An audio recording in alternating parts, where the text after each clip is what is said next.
Legends in Leadership is an inspirational podcast featuring the stories of leaders who are making a difference. Our goal is to inspire you with the stories of leaders who come from humble beginnings, overcome challenges, and ultimately rise up to make a difference in people's lives. Welcome to Legends in Leadership. This is Jason Smith, Family Officer with the Carrington Group, and my co-hosts today on the podcast are Dr. Blair Ritchie, Executive Director of the International Student Foundation, and Tyler Tallman, fellow family officer with the Carrington Group. So as we do every week, we're going to kick things off with our leadership trivia question brought to us today from Tyler. This legend was imprisoned by the Nazis in several concentration camps, including Auschwitz. His wife and family were killed by the Nazis, yet he managed to survive and would go on to write one of the 10 most influential books in the United States. By the time of his death in 1997, Man's Search for Meaning had sold over 10 million copies and been translated into 24 different languages. The Nazis took away many of his freedoms, but they could not touch his unwavering spirit and overcoming attitude. So the question is, do you know who this legend in leadership is? I'll be back at the close of today's program with that answer. Back over to you, Jason. Great. Well, our guest today is Donnie Boivin. I've known Donnie for a little over 7 years now, and it's been that long. It has been that long. It has. It's crazy. Yeah. Well, at 22, right out of the Marine Corps, Donnie Boivin landed his first straight commission sales job, and after 20 years, he learned what it took to be successful in sales, business, and life. At that youthful age, he thought he knew enough to survive in one of the toughest professions in the world, being a sales professional. He quickly realized sales wasn't as easy as it looked. At the age of 40, he discovered he had been living other people's dreams and not chasing his own. Taking the biggest risk in his life, he jumped out on his own and started a business. Although he had great success at the start, he now understood he knew nothing about being a business owner. On the brink of failure and shutting down his business, he found podcasting and everything changed. Now he hosts a top 200 podcast on iTunes called Donnie's Success Champions and is helping the world one story at a time. Welcome to the show, Donnie. Hey, guys. Glad to have you. Well, we enjoy having leaders on the show that have traveled maybe difficult roads and blazed their own paths. But let's start early in life. Just tell us a little bit about childhood, growing up, and what was an influential mentor or leader in your early years? Oh, wow. That's a great one. So the greatest influential leader of all time is my dad. He's just a good dude. He's the one that persevered through everything. But you know, early off, 18, jumped out of high school, went straight in the Marine Corps. And I'd love to say it was like some patriotic duty type thing. Right. But yeah, no, I had no idea what the heck I wanted to be when I grew up. Had a brother who went in the Marine Corps, so I kind of followed his footsteps. I had no idea what the heck I was getting into, didn't know what I was signing up for. And I can very matter-of-factly remember laying in bed or rack and boot camp going, why the heck do I got to go through all this? Why does somebody got to yell at me, tell me where to go, where to be, where to eat, where to go to the bathroom? And the other thought, I'm like, you signed up for this, right? And what was crazy is after I graduated boot camp, I got out and they'd say, hey, you're now a Marine. The first thought that ran through my head wasn't, yay, I'm awesome, I accomplished something. The first thought that ran through my head was, wow, that was pretty easy. And that was kind of the frame for the rest of my life is as you're going through it, you don't always recognize that that's the moment where you're learning everything you need to learn to become the person you need to become to move forward in your life. So now I just look at every time it gets stacked up against me, it gets hard, it gets tough, it gets in anywhere, this is that time. This is that moment where you're fixing to learn the thing you need to learn because you're about to level up and hit the next level. So it was a great transformation in my life and a good portion of my journey. Yeah. So the Marines obviously have their own style of leadership, maybe than the corporate world or even other branches of the military.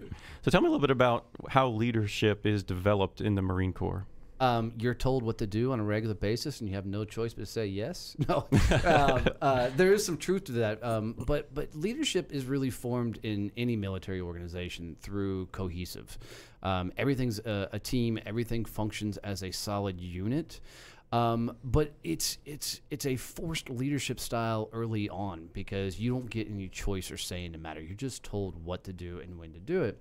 So, a lot of people that only did 4 years like I did in the Marine Corps, they'll tell you it was miserable, only because you weren't allowed to really think for yourself. But you got to put it in perspective. In those situations, if somebody says charge that hill, you blindly charge that hill.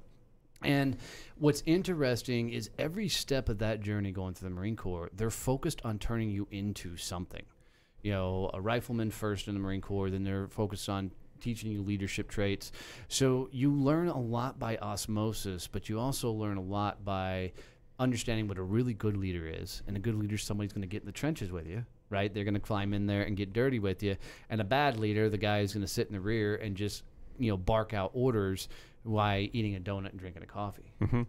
So you have to obey them all, but there's certainly a different level of engagement or respect for the folks that are in it with you. Well, yeah, I mean, you're supposed to obey them all. I can't say that my path was definitely obeying them all.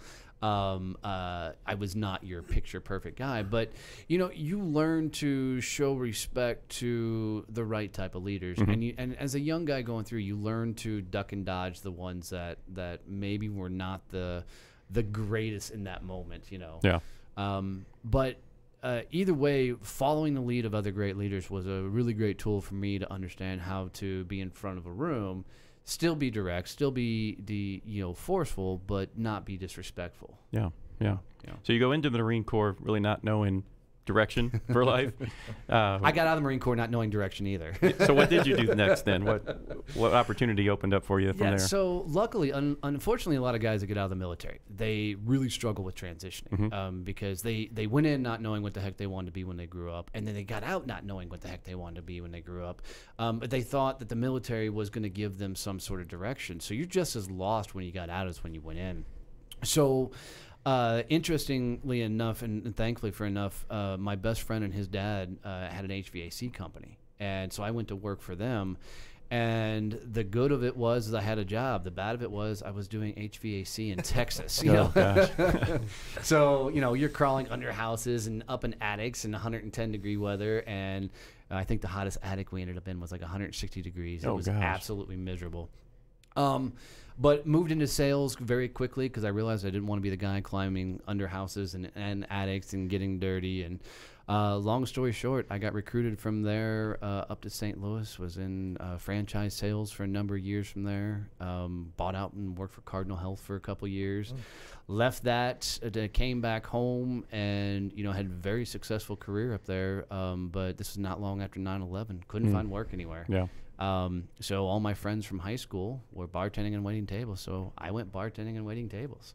Did that for 2 years, then was literally one of those stories that, people hear about, but they don't believe it's true, is I was hired from behind a bar. Yeah. Everybody's like, yeah, I got hired. No, you didn't. Yeah, I actually did. The gal who hired me, an awesome lady by the name of Jane Miranda, had went up to a conference. And this huge printing company up there had said, my top sales rep was my server at a restaurant. And Jane said as soon as she heard that, she knew who she was gunning for. So she came back and, as a bartender, I literally kept my resumes underneath the bar top. And, in case an opportunity ever struck, we always knew it never was going to. It just happened to do. But she came back and offered me a job, and I helped start a large digital printing division of their company, and we grew that to a huge company. And then the economy collapsed, right? You got 07, 08, 09, those wonderful years. The company went through bankruptcy, and we survived bankruptcy, but the company wasn't healthy at that point. So in the process of going through being sold and all of that world, I knew I had to go to a different new world. So I went out and found sales training, did that very successfully for a number of years, and that's where most people in the local market know me from, as being the sales guy. Then September this year, jumped out on my own and have been figuring it out. And I love to tell everybody, when I started my own business, I really thought with my brand, my reputation, I thought with my skill sets of being a sales guy that I was going to jump out and my business was just going to absolutely flourish, right? I thought it was going to be this hugely successful thing. And although it started very, very strong, I did quickly realize I had no idea what it meant to run a business. Everything I thought about being a business owner, an entrepreneur, was just wrong. I didn't understand, there was nobody there to deliver the services I was selling. There was nobody there to handle the marketing. There's nobody there to do the accounting. There's nobody there to do the operational stuff, So now I found myself not only being the guy sweeping the broom, but I also had to be the guy to pay the bills and understand what it was to develop a business around it. So literally, thank God I found podcasting, because that's what saved my business. But, along that journey, one of my mentors told me a great lesson. He said, you'll never discover more about yourself until you become an entrepreneur. Because at no point in your life will you be stacked up against it where everything's on you. Right. Your successes, your wins, your losses. You have no choice. It's all on you. And that's when you'll figure out what you're really, really made of. And it's been one heck of a journey for me figuring all this out along the ride. So growing up in sort of the sales culture, career path, I'm curious, we can have sort of a negative connotation about the sales guy. What leadership role did you take to try and, both in your own sales career and then sales training, how did you help people overcome that stigma, or did you help them do things differently to not fall into that stereotype? Yeah, thanks for that. For me, I really despise most of the gurus that are out there from the sales perspective nowadays. These guys are, came up from used car sales, and there's nothing wrong with being a car sales guy unless you're a car sales guy. But but they are in this very hardcore, close it, nobody walks off my lot until I get their money, that kind of mindset. And that's where all of their sales stuff comes from. Well, if you try most of that stuff in the industry, you're going to get your teeth kicked in. The trial close and the negative, I don't know, you better, buy today because the price goes up at Friday at 5 o'clock, whatever stuff. Right. Yeah, right. All this stuff. But the interesting thing is when I got into really, really into big time sales, I tried a lot of those tactics. Okay. I thought that's what you had to be. Growing up as a young kid, I thought success was you had the nice suits and you had the nice cars and you had the corner office and the window, and all that stuff. And I realized that, dude, I grew up on a farm. I own a farm now. If I was trying to be that guy, then I wasn't myself. Mm-hmm. And so once I realized that if I just kept who I was true to myself, then I was able to find a lot more success in sales, because people want to buy from people. Right? They don't want to buy from jerks that are, greasy, perfect, nothing's wrong with them, because if they're perfect, their life is messed up, period. Yep. So they wanted to deal with very average people, so I became that. So when I became a trainer, one of the biggest things I started telling people to do is relax, just be yourself. It was so funny is I used to go do a lot of ride-alongs with new sales guy, and I'd go as the sales guy in training, right? Because I wanted to see what they did in the field. And I think a lot of sales managers should do that. They should go ride with their guys in the field.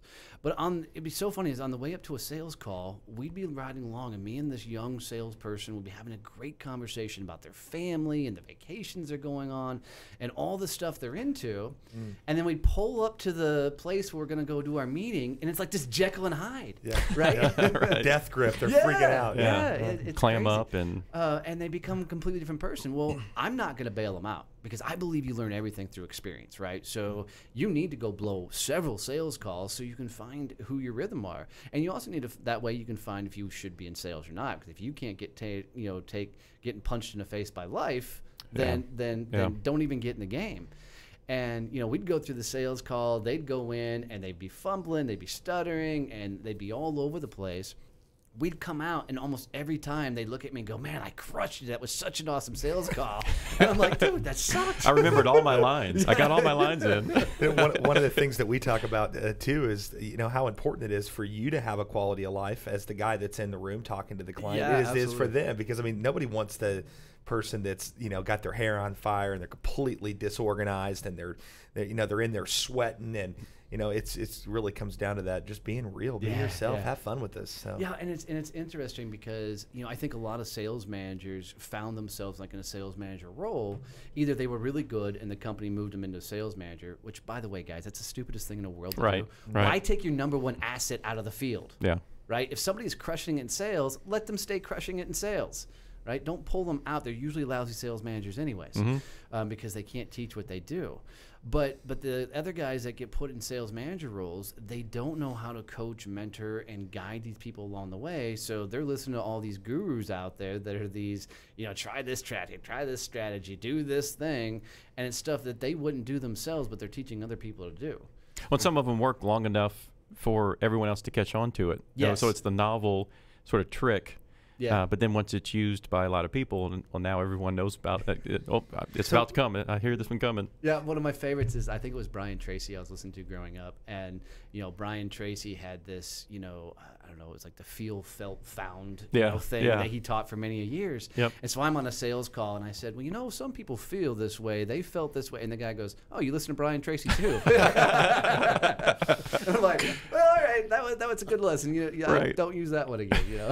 So Donnie, talk a little bit about you know, the advice that you give these salesmen. So you watch them fail, and you went in this particular story you're talking about. Here's this kid just completely epically failed. So he gets back in the car. So what are the things that he did during that sales call that made it a failure? And then what did you give him as advice to help him improve that and become a more tenured and professional salesman? Yeah, great question. First thing I always asked them when we got back in the car, after they said, hey, I killed it, and I said, no, you blew it, was would you buy from you? You know, would you in that moment have made a purchase from you in that moment? And it's usually a light bulb moment for them. They're like, yeah, no, I wouldn't have bought that. I said, and then instead of me telling them what to do, now I'm going to start getting them to discover it on their own, which is, you know, now as a manager, start asking them the questions. What would you have done different? How would you have changed up? Why would you have done it different? What would that have done? What would that have proved? And the interesting thing is, I truly believe everybody knows all the answers. They know everything they need to do. But when you tell somebody what they should be doing, it doesn't make sense. But when they discover it for themselves, now the light bulbs start coming off. You know, and you know, we'll definitely talk about that. Take every script you have and throw it in the trash, right? Use it as some sort of guideline. But at the end of the day, people want to buy from people they trust, not know, like, and trust. Because you don't have to like anybody to do business with them. You just got to trust them, right? And I hate the phrase know, like, and trust, because everybody hears that word like, and now they just want to go make friends with everybody. Yeah. Well, I have several people that I like a lot that I've never bought a dang thing from, right? You know, so it's got to get down to trust. And the only way you establish trust with some people is if you meet them on their level. And you have to maintain a level of equal business stature when you walk into the room. So a lot of things we had to teach down here in the South, in particular, was, you know, you got to take the yes sir, no ma'am out of your vocabulary, because when you walk into an office and you say yes sir, you say no sir, you say yes ma'am, no ma'am, you immediately put yourself in a subservient role, right? And you know, so it was teaching them the minor things, the minor tweaks that they could go out and try it again. And you know, it was the other things of teaching them how to evaluate every call they went on. You know, most people go on a sales call, they go out and they wing it with whatever they're trying to pull off, and then they just go to the next sales call without any thought process on, you know, what went right on that call, what went wrong on that call, what did I learn from that call. So they have just the numbers game approach. Like, if I just do this 100 times, I'm bound to get 1 or 2. Instead of trying to improve, whether it's good or bad. If I do 100 of them, surely somebody's going to buy from me, right? Absolutely. You know, and the number one reason people fail in sales is because of everything going on between their ears. You know, people are so worried about what other people think about them that when they get on a sales call, there's this whole, you know, dichotomy, is like they're back in high school, you know, and they're on the playground again, and they're trying to be part of the cool kids. So it's always interesting to get people to, for the first time in their life, start really looking internally.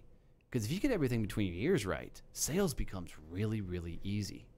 You know, and when you can stop worrying about, that person, what they think of you in the moment, then sales gets really, really, really easy. But a lot of people don't spend enough time working on themselves because they're scared of what they'll find, right? If I open up Pandora's box between my ears, then that might be a really dark place you there. have to get real. Yeah. Yeah. And people their entire lives have lived that they've got to live for somebody else, impress somebody else, do something else, that they struggle with finding the success that they should be. Yeah. So you have success in sales. You have success as a sales trainer. Now, as an entrepreneur, what was sort of that transition like into now running your own business? And more specifically, describe that phase where it was like, hey, this isn't working. I got to do something else. Well, what was sort of the light bulb moment for you there? Yeah, it was really interesting. I was 6 months into running my business, and I was really contemplating. I'm like, dude. And what was it initially? What was the initial objective of that business before the? I really thought I was going to be Tony Robbins. Okay. That's what you wanted me to say. I really thought that I was going to go be the big name on stage and do all that, and there's still some aspiration for that, but that's a lot of work, right? And I knew in a short amount of time that wasn't a scalable business model, so I went after just coaching and doing some speaking and stuff, and that worked to an extent, but I didn't know how to run a business, so the model was just ineffective. So from there, I was really in that spot of deciding, okay, this isn't working. Mm-hmm. I may have to go get another real job. And go back to being a sales guy, a sales manager, something. But luckily, I had one more speaking engagement, and I went to the speaking engagement, and I'm just one of the guys that wants to leave it on the stage every time I go, and had a lot of fun. Somebody out of the crowd came up to me and said, hey, I really enjoyed your speech. Would you come be on my podcast? And I said, what's a podcast? And he walked me through it. So I went, was a guest on the show, had a blast. But after his show, somebody reached out to me and said, hey, I'd like to talk to you more about what you do, your services, your training, your coaching. And I'm like, wait, this is a prospecting thing? I can get clients doing this? Right. So I went like a madman. And for like the next 30 days, I was on like 60 different podcasts. I mean, if I found out you had a podcast, I was coming for you. Mm-hmm. And it happened to be, this is so funny for me, is I was on one podcast that was just horrible. I mean, this guy was so bad. He had 20 questions. And he had them laid out. And we started off, and he goes, question 1. Right? And then he goes, question 2, question. And about question 3, I realized he's just going to keep going. So me being me, I'm like, so tell me your story. And he goes, question 4. And, he goes through this whole thing. And I'm like, oh, my God, if this guy has any chance of having any success whatsoever, I'm starting a podcast. Mm-hmm. So I launched it, and the podcast that's seen all the success now is actually my second one. The first one failed miserably. I mean, and I did all the right things, right? I hired a coach, I went everything, and two things I learned about my leadership role in that moment is if I can't explain to somebody very explicitly what I want done, they won't do what I need done. Yeah. And I find a lot of leaders, fail as they can't articulate what the end goal of they're trying to accomplish is.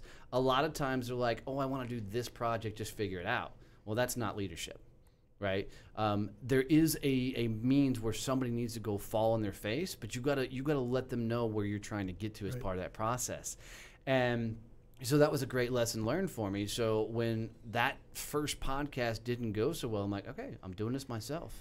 And I knew I had to create a trap. So I said, if I'm going to do it, I'm going to do a daily show. I'm going to have a new show come out every day, which means I got to ramp up and figure it out quickly. And it did. And it got really successful really, really quick. So it's a sort of feeling, if you're going to succeed or fail, do it on your own terms rather than this other person's sort of set of expectations. Yeah, and I think it comes down to you got to bet on you. Yeah. Right? And I think a lot of people are just not willing to fully bet on you. I mean, and that's why a lot of people work for other people. There's that security blanket, which is a cool thing. Yeah. Right? We need those people that want that security blanket. But don't in the same hand tell yourself that I'm going to go be the greatest, most richest, wealthiest person in the world and then not be willing to bet on yourself. Mm-hmm. looking back, I mean, Donnie, you've obviously done this the hard way. I mean, As everything in my life. Yeah, well, as most entrepreneurs do it, they do it the hard way. But looking back at the young Donnie, you know, and even post Marines, but looking back at the young Donnie, what is the top 2 or 3 things that you say, man, I wish I would have done it that way, or I could have probably sped this process up if I would have just done it this way? What does that look like for you? And number one for me was live life purposely. And what I mean by that is I was always the guy that just took what was ever in front of me, right? I never went after a job to learn a skill set. I never went after the job to learn leadership skills. It was, oh, you're hiring? Oh, you want me? Okay, cool. I'll come on board. And then in there. So that would be absolutely number one. I mean, Mark Cuban talks about it in one of his books, that's one of his success things, is he never took a job to just take a job. He took a job to learn a skill set, which is just really, really cool. Yeah.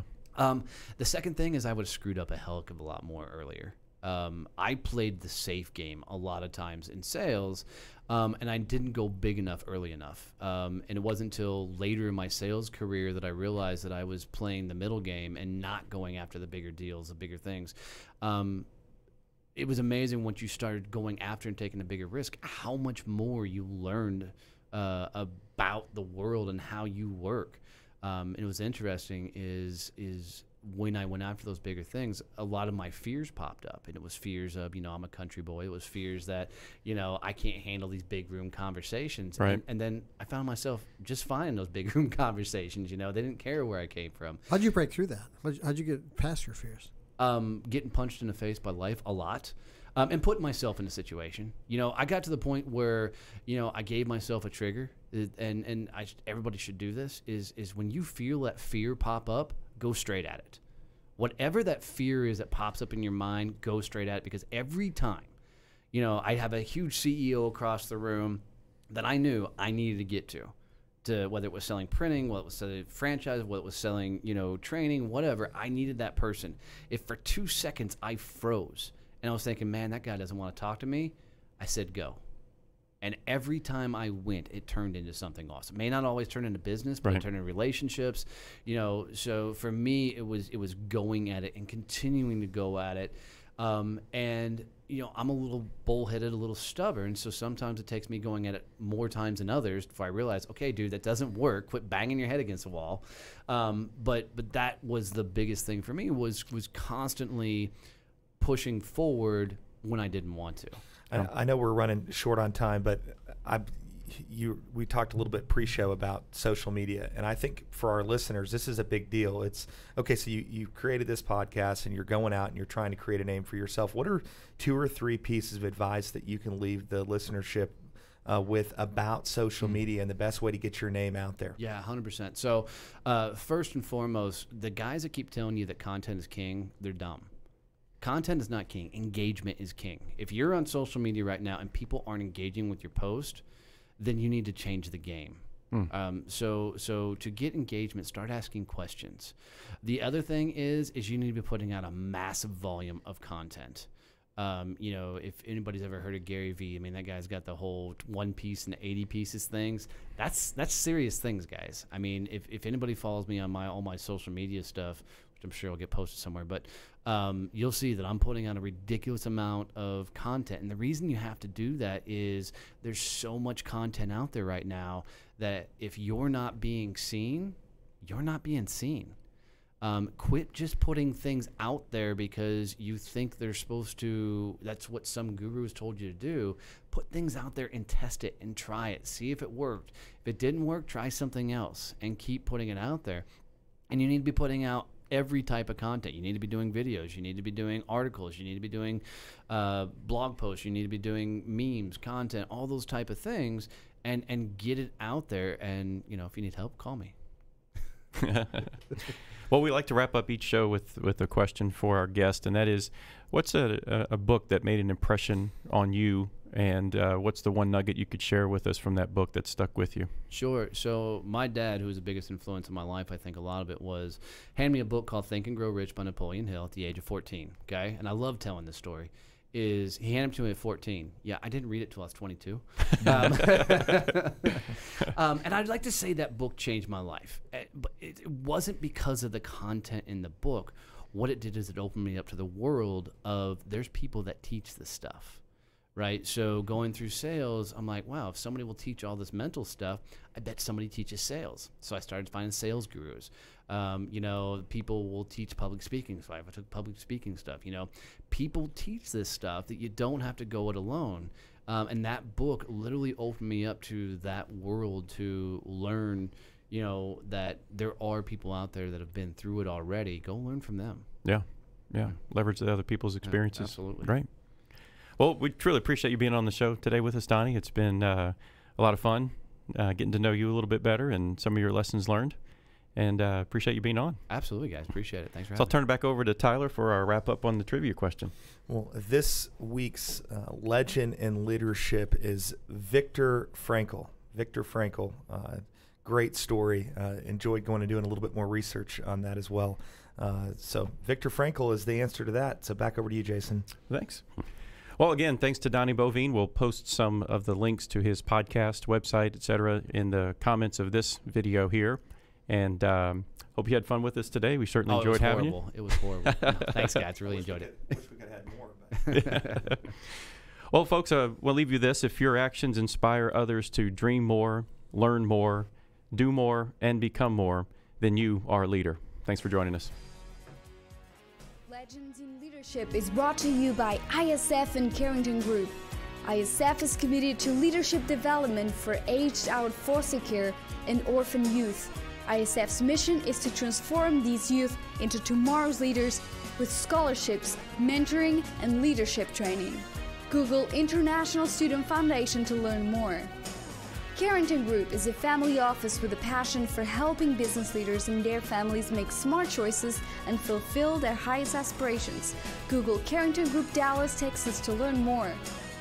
Securities offered through Regulus Advisors, LLC. Member FINRA/SIPC. Investment advisory services offered through Regal Investment Advisors, LLC, an SEC-registered investment advisor. Regulus Advisors and Regal Investment Advisors are affiliated entities. Carrington Group and this broadcast are independent of Regulus Advisors and Regal Investment Advisors.